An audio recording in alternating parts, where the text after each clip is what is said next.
pues estaba hablando del subjetivismo, ¿no?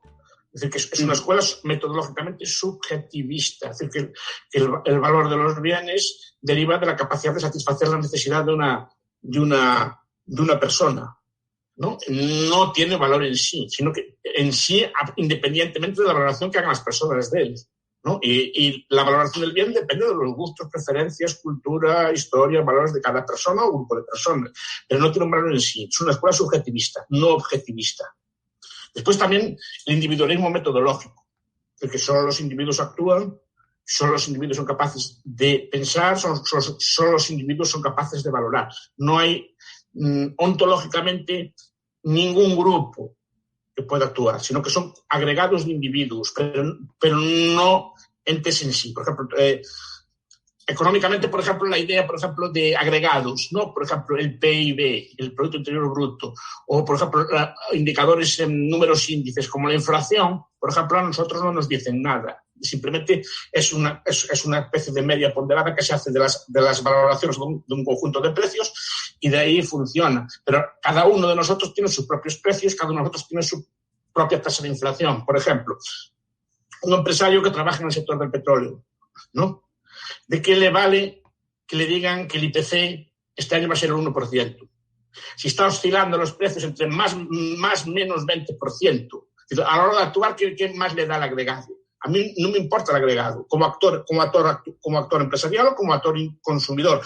Me importan mis precios, me importan mis preferencias, no el agregado. Yo tengo que ver cómo funcionan mis costes. Pero el agregado, el PIB, subió el 1 o 2, son una metáfora agregada, es una metáfora orgánica, ¿no? De pensar que el agregado es como una persona que engorda o adelgaza. Y eso no tiene tampoco mucha cosa. Es decir, a mí los negocios en esta pandemia, a muchos sectores le fueron bien. Sectores farmacéuticos, sectores, pues, de laboratorios, le fue de perlas. A otros le fue muy mal. ¿De qué me vale saber que el IPC bajó solo el 2? Hay personas que bajaron el 100 o el 40, hay otras personas subieron el 30 o el 40. ¿Qué me vale que el IPC sea menos 2, menos 3, menos 4, menos 6 o menos 7? Es un agregado. Nos interesan siempre los actores y solo los individuos actúan. Efectos económicos, solo los individuos actúan. No hay una... Y después, claro, de ahí se derivó otra función más. Por ejemplo, que es lo más llamativo, si quieren, de la escuela, que es el poco gusto que se hace de los métodos estadísticos y matemáticos.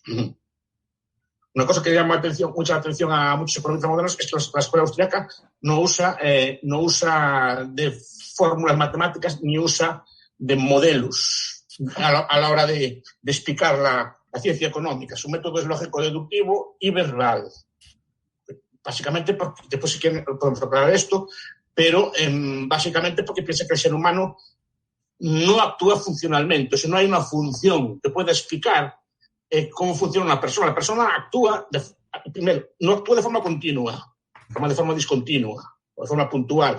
Entonces, no está sometida a una función. 2A más 2B más 3C tal, no da lo que se comporta usted. Usted se comporta como le da la gana a usted. No está condicionado por nada de forma total. O sea, usted tiene cierta capacidad de actuación y tiene capacidad de no estar sometido a ningún tipo de función que pueda ser, por ejemplo, diferencial o integrada. No, si no funciona, no funciona con una función, va actuando según va usted entendiendo de forma pertinente, ¿no? Entonces, es una cosa. Y después que la estadística también se rechaza porque la estadística se considera una ciencia histórica. Pero la estadística es historia, no es teoría. O sea, de un agregado de datos del pasado, históricos, hasta ayer, hasta 5 minutos. Eso es historia. Se considera historia, es pasado.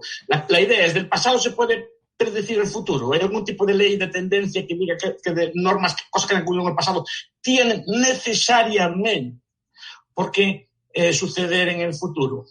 ¿No? Por ejemplo, ahí viene la crítica, por ejemplo, que hace la escuela austríaca a la econometría y a los mecanismos de previsión.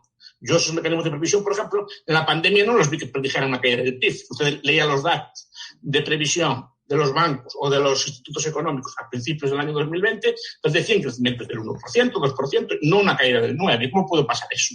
Porque hay cosas que se le escapan, no se puede predecir, no se sabe cómo va a actuar, cómo van a hacer las personas. Esos son los aspectos de método, entre otras cosas, ¿no? Pero eso para hacer unas notas, esto requeriría mucha deliberación. Esto quien básicamente lo plantea es primero Carl Menger, ¿no? Carl Menger resuelve la paradoja del valor, ¿no? Primero de una forma, es decir, el valor es subjetivo, el valor de los bienes es subjetivo, y el valor es marginal, o sea, depende de la utilidad a mayores que nos traiga ese bien, ¿no? Es la valoración que damos, el marginal, resuelve el problema del valor. Porque Adam Smith, por ejemplo, se preguntaba cómo puede valer más el diamante que el agua, cuando el agua es una cosa tan importante, ¿no? Y que nos da de beber, nos salva la vida, nos sirve para bañarnos, y para sus estilos, el diamante es un mero adorno. Menger lo que dice es que nosotros no valoramos agua contra diamantes, valoramos una unidad de agua contra una unidad de diamantes. La primera unidad de agua nunca la cambiaríamos por un diamante, la primera. Porque tenemos tanta agua, y lo que estamos hablando de cambiar es la 13avo millón partes de agua contra la primera de diamante. Sí que vale más el diamante, pero la primera de agua contra la diamante no valdría más el agua que el diamante. Si solo tuviéramos una botella de agua, nunca la cambiaríamos por un diamante. Porque el valor no es en sí del bien de agua contra diamantes. Sus unidades de agua concretas contra unidades de diamantes concretas, ¿no? Eso es lo que plantea Carl Menger, ¿no? Y de ahí también viene, por ejemplo, toda la crítica marxista a la teoría del valor. El valor de los marxistas piensan que es un valor objetivo, que deriva de la cantidad de trabajo que lleva incorporada. Si fijan, es un argumento circular, ¿no? ¿Cuánto vale un bien? Pues la cantidad de horas de trabajo socialmente necesarias. Eso le diría un marxista. Y la cantidad de horas socialmente necesarias, ¿cómo se mide? Por la cantidad de bienes necesarios para reproducir esa fuerza de trabajo socialmente necesaria. O sea, el bien vale trabajo y el trabajo vale bienes, lo que estamos diciendo. Es un razonamiento circular, si están fijando, no resuelve nada. Es decir, ¿cuánto cuesta mi trabajo? Pues la cantidad de horas de trabajo que hay. ¿Y cuánto vale esas horas de trabajo? La cantidad de bienes necesarios. O sea, los bienes se explican por trabajo, el trabajo por bienes. O sea, no hay hay una circularidad en el argumento, ¿no? Pero se explica a la hora de elaborar las cosas. Marx, todo el esquema de Marx se basa en la teoría del valor, por ejemplo, ¿no? La teoría del valor-trabajo, diciendo que hay una suerte de explotación. Si ustedes derrumban la idea de valor-trabajo, derrumban el sistema marxista por completo. Pues es muy importante discutir la teoría del valor, aunque sé que estoy simplificando mucho aquí, ¿no? Entonces imaginen, por ejemplo, un buzo. Antes, en los tiempos antiguos,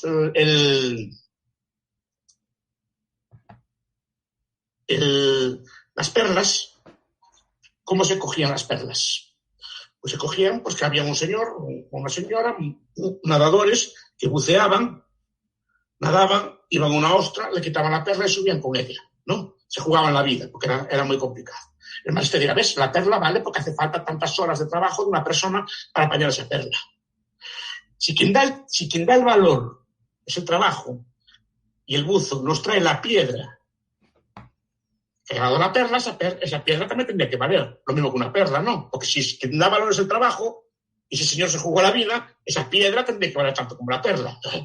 No, es al revés. Es una cosa que tampoco es bueno entender que es raro austriaco.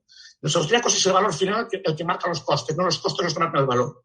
Es la perla, que es bonita y nos gusta porque es brillante, redonda o lo que sea. Hay gente que le gusta esa y como le gusta eso está dispuesta a pagar a un hombre o a una mujer para que se jueguen la vida a buscarlo. Es el valor de la perla el que le da valor al buzo, no el buzo el que le da valor a la perla.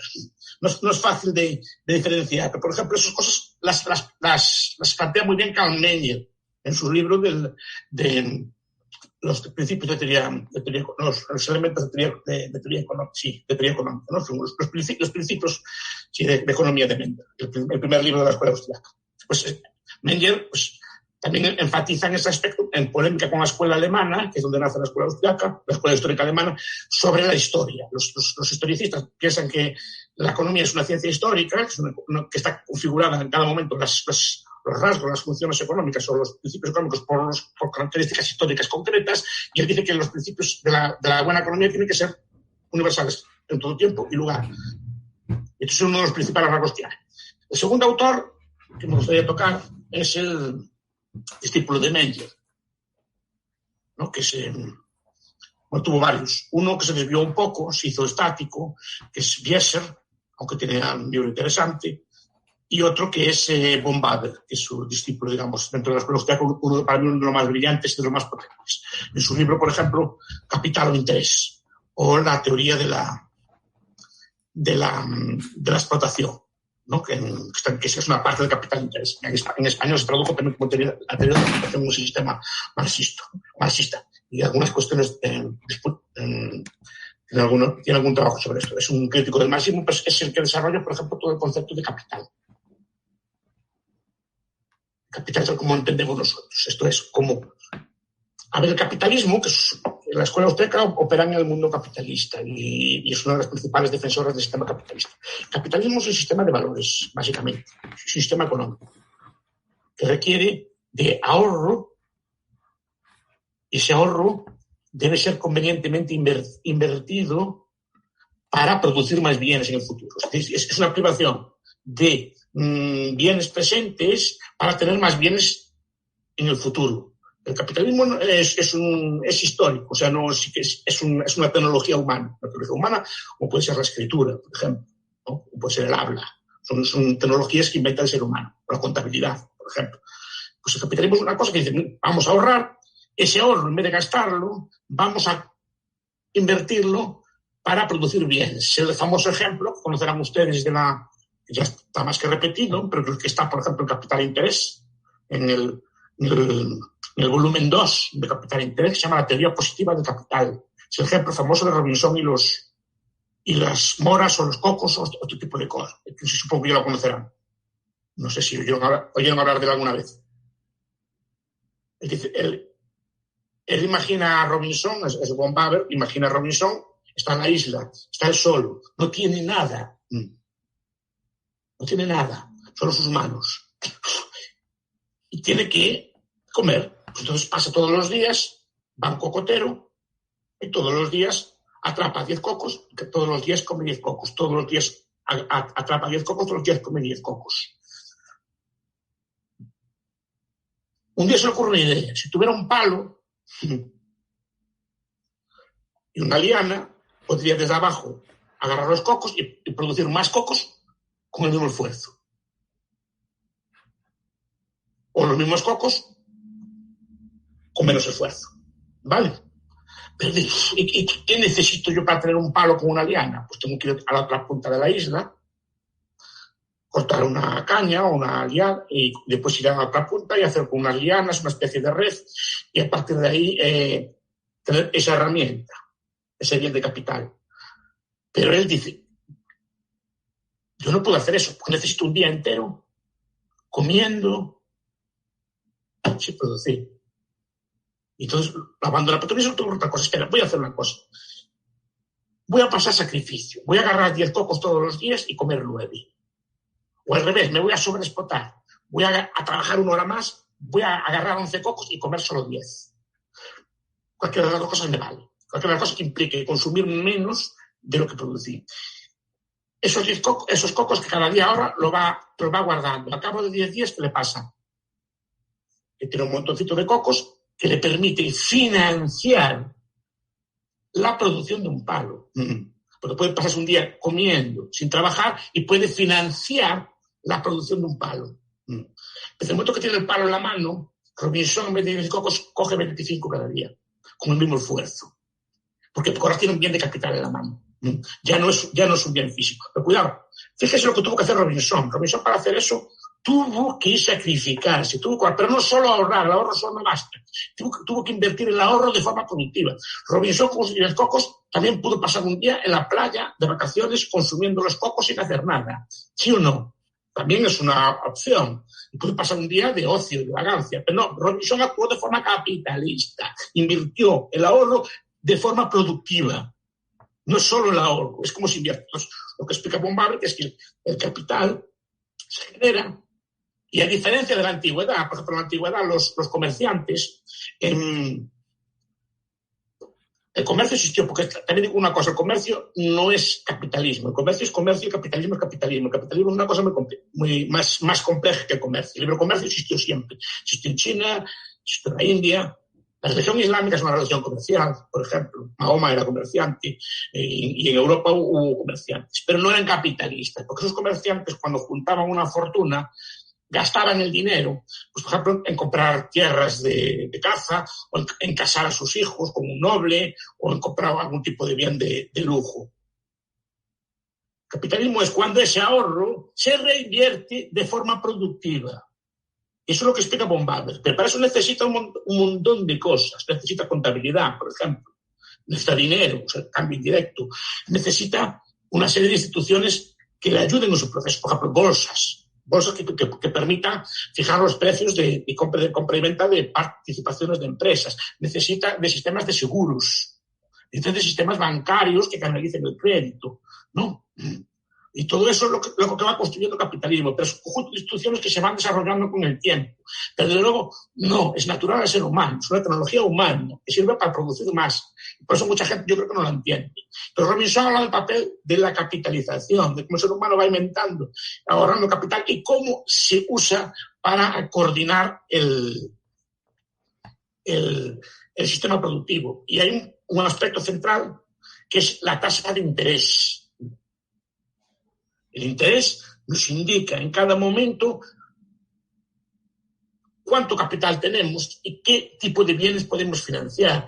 Un tipo de interés alto nos dice, quieto, no hay cocos, el capital es escaso. ¿Puedo financiar la construcción de un hacha de metal con estos cocos? No, no puedes. ¿Cómo lo sabes? Porque el tipo de interés es alto, el tipo de interés bajo que nos dice, ¿puedo comprar una camioneta? ¿Puedo ampliar mi empresa? ¿Puedo comprar una fábrica? Ahora sí, porque lo sé, porque el interés es bajo, el interés de mercado, el interés natural. Es un concepto de Wicksell, de la escuela sueca, ¿no? Pero la idea es esa. Entonces, von Baber nos va explicando todo esto.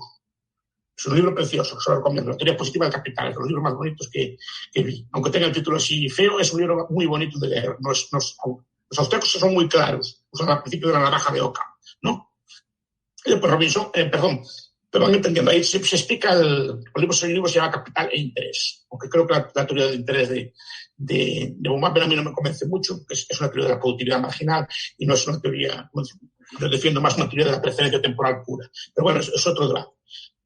Él nos explica todo ese proceso de construcción, que se ha desarrollado después por su discípulo, von Mises. Mises nos habla de varias cosas. Primero nos establece una teoría de los ciclos, una de las primeras teorías del ciclo económico. ¿Por qué hay ciclos? Porque hay crisis.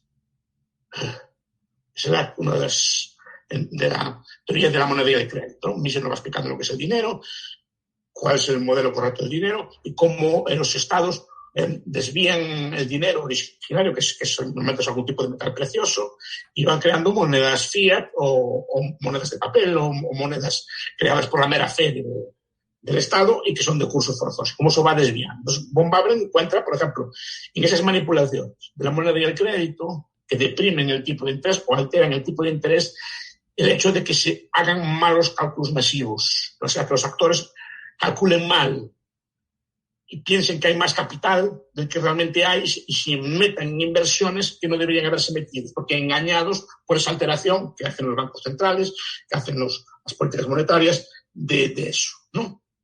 Pues eso es uno de los rasgos de von Mises, en teoría de la moneda y crédito, es uno de sus primeros libros. Pero después Mises tiene más temas. Tiene, por ejemplo, el paso a la historia, uno de los grandes debates de teoría económica del siglo XX fue el del socialismo. Los austríacos en general les gusta mucho polemizar con el socialismo. Ya von Baber, que escribió una crítica del marxismo, diciendo que en puridad no podía hablarse de explotación en los términos que más lo hacía en el capital, ¿no? Y va demostrando cómo el propio capital se contradice y no puede llevar a la misma conclusión. No puede llegar a la conclusión de que exista explotación.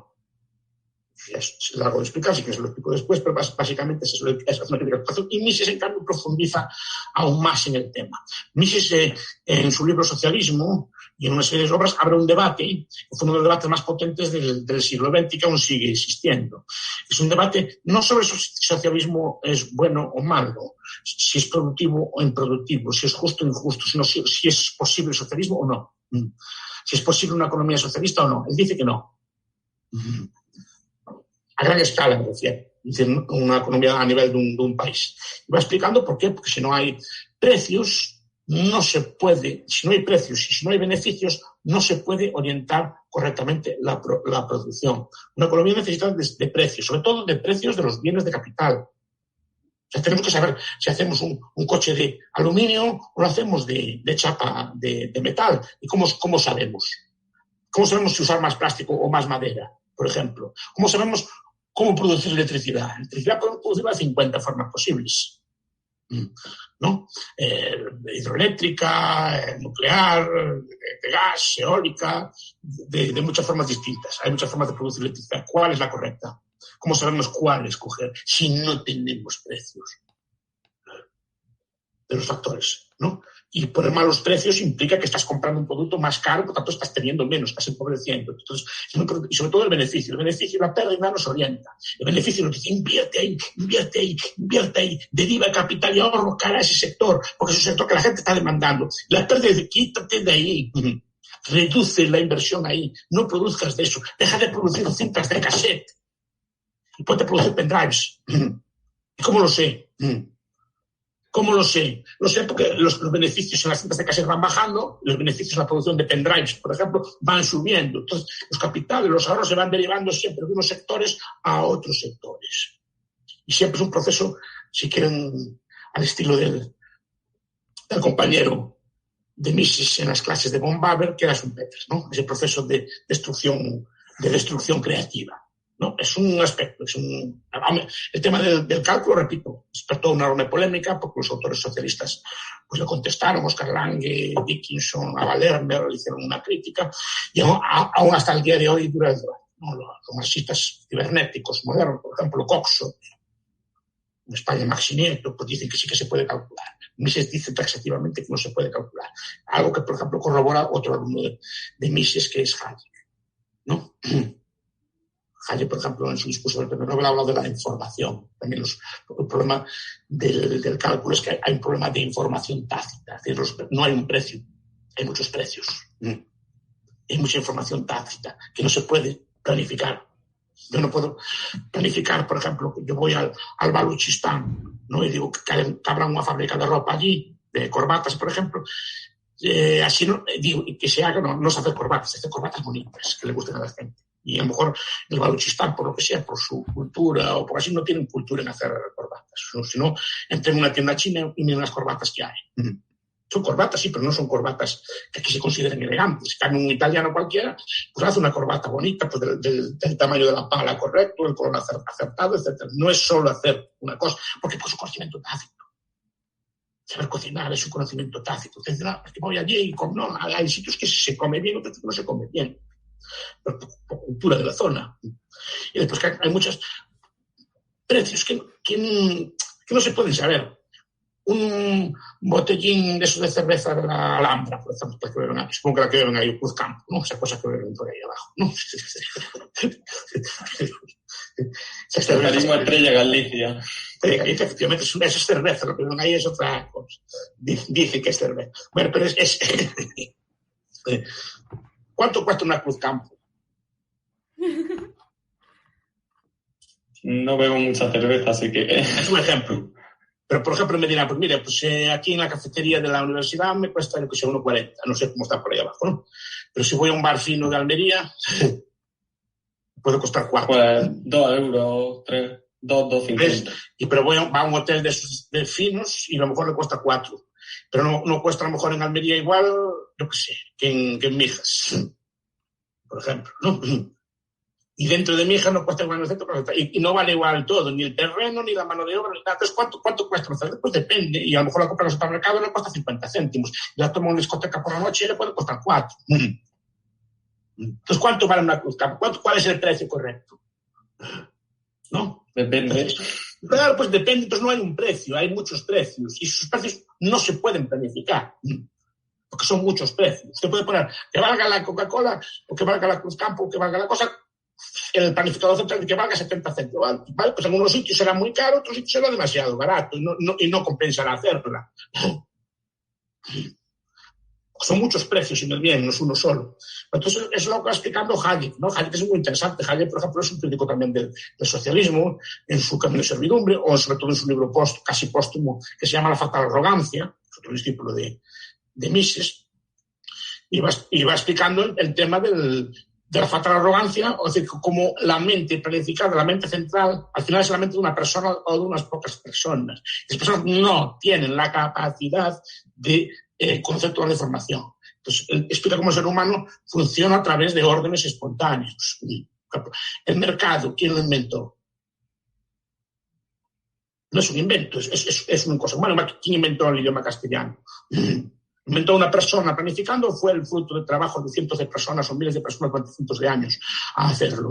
No. Igual que el mercado, nadie inventó el mercado tal cual está puesto. Se fue desarrollando, pues ahora aparece el mercado de derivados y se va desarrollando, se va puliendo, se va ensayando y se va funcionando. La cortesía, la educación, buenos días, buenas tardes. Eso hay un código que lo marque o fuimos aprendiendo espontáneamente. Los modales en la mesa. Norbert Elias, por ejemplo, un montón de cosas son órdenes espontáneos y funcionamos con ellos. Hay un valor, digamos, incorporado, un conocimiento incorporado a la tradición. Digamos, ¿no? Las religiones, por ejemplo, las religiones transmiten de forma tácita una serie de valores, que son valores normalmente de éxito. Esa es la idea de Hayek, en su libro. Y eso, después también Hayek escribe sobre el cálculo económico y escribe sobre los ciclos. Y entra en polémica con Keynes. Y más recientemente, por ejemplo, y acabo, Murray Rothbard, es el que digamos que llega a los principios que son austríaco puro, escribe sobre el método también, escribe sobre el cálculo económico, escribe sobre el dinero, incorpora análisis políticos a los fenómenos monetarios, explicando que los bancos centrales, cómo están, digamos, son elementos de poder, son elementos derivados del Estado, no tienen nada que ver con la economía, sino que son elementos que interfieren en el uso. Por ejemplo, en su libro Hombre, Economía y Estado, o en su epílogo Gobierno, Poder y Mercado, ¿no? Va explicando cómo esto.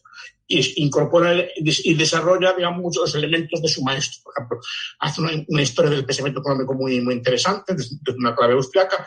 Y, por ejemplo, como curiosidad, introduce, por ejemplo, el teorema de la imposibilidad del cálculo en las grandes organizaciones. Igual que Mises había dicho que el cálculo es imposible en el economía socialista, Mises Rothbard lo que dice es que cuando más grande es una empresa, peor calcula. Y que las empresas tienen topes, tienen límites. O sea, hay un punto a partir del cual la empresa no puede crecer más. Porque ya los costes de información o los costes de cálculo interno ya superan a los beneficios que puede traer la empresa en sí, ¿no? Y esos son algunos de los rasgos de la obra. Rothbard se caracteriza por mezclar, digamos, el análisis político con una especie de análisis económico de los principios de sus maestros y hace aportaciones propias a muchos de estos temas. Bueno, háganme preguntas ustedes ahora, si no nos quedamos sin tiempo. Ya que a las 6 tengo una clase también. Muy bien, antes que nada agradecerle que nos haya acompañado hoy y todo. Fue muy simple, no me detuve mucho, pero... Lo han agradecido nuestros oyentes, han estado comentando que sus explicaciones son muy claras y les ha gustado bastante. Y antes de entrar a la pregunta, ¿nos podría recomendar 1 o 2 libros para que nos acerquen a su pensamiento básico? ¿De quién? ¿De la escuela austriaca? Sí, por ejemplo, para empezar, el de Walter de Soto, la escuela austriaca se llama así. Es un librito pequeño y creo que le explica muy bien este tipo de temas. Le sintetiza bastante bien estas cosas. Después hay en inglés hay unos cuantos. El de Schulach, por ejemplo, también está bien, ¿no? O el de Karen Bauch. Austria, sí. Muy bien. Y ahora doy paso a mi compañero Miguel Manzano, al cual le va a realizar la serie de preguntas. Perfecto. Muy buena, profesor. Enhorabuena por la ponencia. No fue muy buena, fueron unos apuntes, no fue una charla tal cual. Siempre que usted habla, es un honor. Bueno, tengo unas cuantas preguntas. En primer lugar, como ya se está viendo por YouTube más a menudo, están preguntando que cuándo se va a realizar el debate con Armesilla y cuál sería la temática.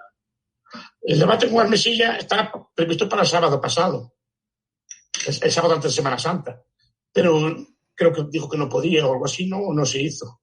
La temática sería sobre estos temas de capitalismo y comunismo, sobre todo sobre la cuestión del cálculo y del socialismo. Supongo que el debate estaba planteado así.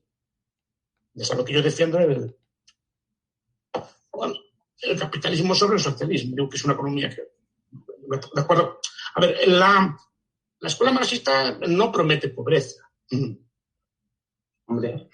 No, a ver, promete una especie de radiante porvenir, como decían los socialistas los revolucionarios rusos, ¿no? Prometen que las necesidades, habrá riqueza, habrá abundancia, no habría pobreza. Lo que estoy diciendo es que la tesis de los austriacos es que el socialismo no puede producir tanta riqueza como producen los capitalistas. Entre otras cosas por varios motivos, por el motivo del cálculo, también por el motivo de los incentivos, ¿no? Y después, en tercer lugar, porque mina la capacidad de innovar, la capacidad de mejorar. Si solo hay un productor, si solo hay un ente monopolista, usted por ejemplo, no tiene referentes de calidad. Usted solo tiene referentes de calidad. Es decir, este coche es mejor que este, o este lápiz es mejor que este, o este mechero es mejor que este otro mechero. Si tiene mecheros para comparar, si solo hay un mechero, es el que hay. Entonces, no hay ningún incentivo a mejorar, ni a abaratar, ni a diseñarlo de nueva forma. Es un problema. Después, todo se elimina. Por eso la calidad de los productos soviéticos normalmente era bastante mala. ¿No? De los productos de consumo me refiero, ¿no? Y de otros también, pero porque no tenían que competir y no tenían benchmarks, no tenían referentes para competir. Después, claro, el sistema de incentivos, ¿no? Si todo el mundo va a ganar lo mismo, es el argumento clásico, ¿no? Si todo el mundo va a ganar lo mismo, muy parecido al vecino, ¿para qué vas a trabajar? Si vas a ganar lo mismo que el vecino, ¿no? ¿Para qué vas a mejorar? ¿Para qué te vas a esforzar? ¿Para qué vas a trabajar más duro? ¿Para qué vas a querer formarte más? Si vas a ganar lo mismo que el vecino, ¿no? Pues, en la medida que existen desigualdades, sí que podría establecerse cierto sistema de incentivos, pero si no lo hay, ¿por qué va a hacer? Y pues el problema del cálculo. Ellos dicen que pueden calcular. Yo creo que no pueden calcular porque el problema no es el problema es calcular precios que no existen de futuro, porque usted no sabe lo que va a hacer después. Sus decisiones de consumo no están dadas. Usted sale de esta clase y no sabe ni siquiera lo que va a consumir, intuye lo que va a consumir, pero no sabe lo que va a consumir. Va con los amigos y se va a tomar unas cervezas. O igual le convenzo yo y va a la librería y compra un libro de Mises. Con los euros que tenía pensado gastar. No, porque no lo sabe. Yeah. Toda acción depende de este tipo de cosas. Y eso, el planificador central no sabe si usted va a querer un libro de Mises o va a querer una cerveza, se dice aquí. Porque en el medio está esta conferencia. A lo mejor le aburrió, entonces va a la cerveza, igual le interesó y demanda el libro, no se da cuenta. El consumo no lo sabe. Usted igual se encuentra que viene su madre y van a cenar y van a la carnicería y compran carne y no compran otro. Pues no saben lo que va a hacer esta tanto. Porque entonces el cálculo no puede hacerse porque no se sabe lo que va a hacer. Muchos precios están sin hacer aún. Es un debate complejo. Entonces, el argumento es ese. ¿Cómo escoger, por ejemplo, entre madera y plástico a la hora de hacer una silla? ¿O cómo escoger formas de electricidad? No. Porque el debate no es, como piensan ellos, yo necesito más acero. No, el problema no es si necesito más acero, ¿de dónde saco más acero? El problema es si necesito acero o necesito aluminio. Ahí va esa píldora para el próximo debate. Sí. A ver cómo sale. Bueno, le leo más preguntas que dicen por aquí. ¿Qué le parece que España y otros países del entorno basen parte de su gasto con deuda? ¿No sería esto, en vez de capitalización, una descapitalización, creando así una economía en decadencia? Sería efecto de expulsión o crowding out, para ser así más. O sea, cuando usted invierte en deuda pública, está transformando gasto de capital, que se podría ser invertido en hacer fábricas, acerías, bienes de capital, ¿no? Máquinas, cosas por el estilo, lo está transformando en consumo corriente, para el gasto cotidiano del Estado. Ese equivale a que Robinson, pues que se pase un día de vacaciones, que gaste los cocos, en vez de producir un palo, descansando. Claro. ¿No? Esa es la diferencia. Y la deuda pública lo que hace es eso. Porque la deuda pública está financiada con ahorro ya existente. Porque usted no puede financiar nada cara al futuro. Tiene que financiar el gasto del Estado con los ahorros que tienen personas que iban a gastarlo en hacer una fábrica, por ejemplo, de forma mancomunada, o invertirlo en acciones, pues lo invierten en deuda del Estado que se le presenta como más atractiva. En vez de hacer una fábrica, lo que hace es se come el dinero en el año. Es el problema de la deuda, ¿no? Que expulsa digamos, dificulta la capitalización, pero si no nos capitalizamos, cuidado, no sé, por las circunstancias pudiera ser, es otro debate, si es necesario o no, ya es otro debate. Pero lo que causa la deuda pública es esto. ¿Por qué es más rico un suizo, un trabajador, un campesino suizo que un campesino africano? Es más listo el suizo, es más fuerte, no, es una persona igual que otra persona. Solo que el trabajador suizo, el campesino suizo trabaja con un tractor, como excavadoras, y el otro trabaja con un buey. Esa es la diferencia. Uno multiplica su esfuerzo por 1000 y produce más con el mismo esfuerzo, el otro trabajando más físicamente produce menos. Pero ¿cómo consiguió el suizo el tractor?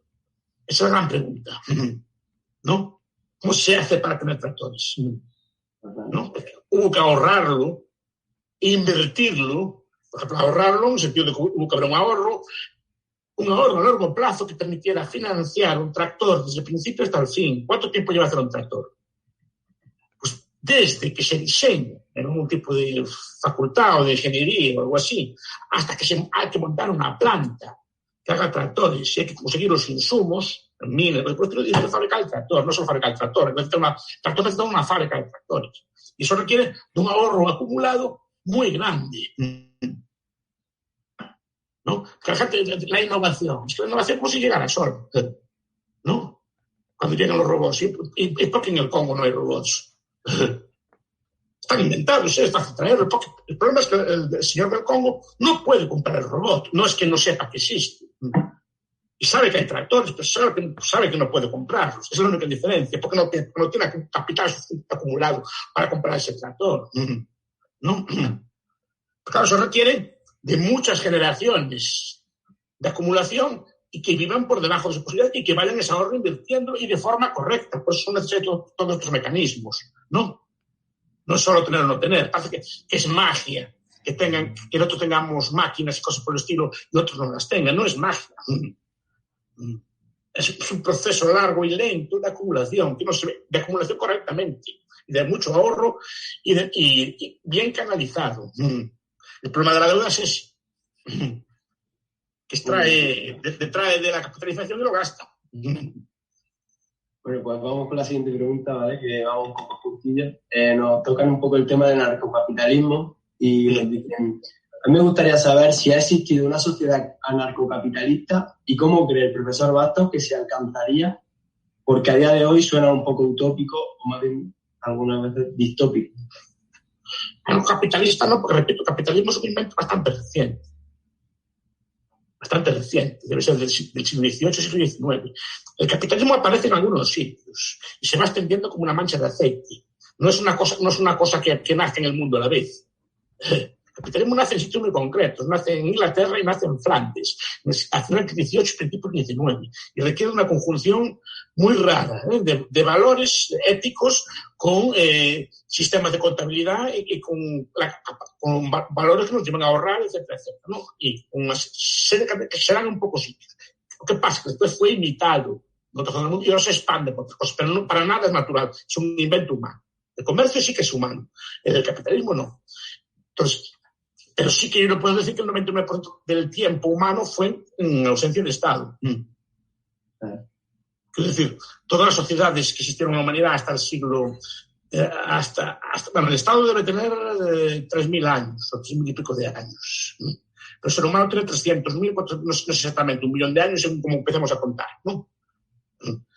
El 99% de la historia humana fue hecha sin Estado y hasta aquí llegamos. Bueno, los seres humanos fueron capaces, y no solo eso, es que el Estado a nivel global también es relativamente reciente. Hubo muchas zonas de estatalidad hasta el siglo XIX. La famosa Zomia, de la que habla James Scott, ¿no? Toda una enorme región de Asia, que incluye parte de la India, que incluye parte de Camboya, parte de Vietnam, etc. Esa zona no descubrió el Estado hasta hace poco. Entonces, el ser humano no es así. Ahora, el capitalismo no pudo existir nunca porque el capitalismo no existió hasta hace poco, ¿no? Y existió en circunstancias estatales. Ahora, ¿qué puede existir? Sí, sin problema ninguno. Yo veo que la anarquía está omnipresente. Por ejemplo, ¿una empresa es anárquica o árquica? Pues árquica. Tiene su... O sea, su patrón, si usted mañana no llega a trabajar, su patrón puede venir a casa, arrastrarlo y llevarlo a trabajar.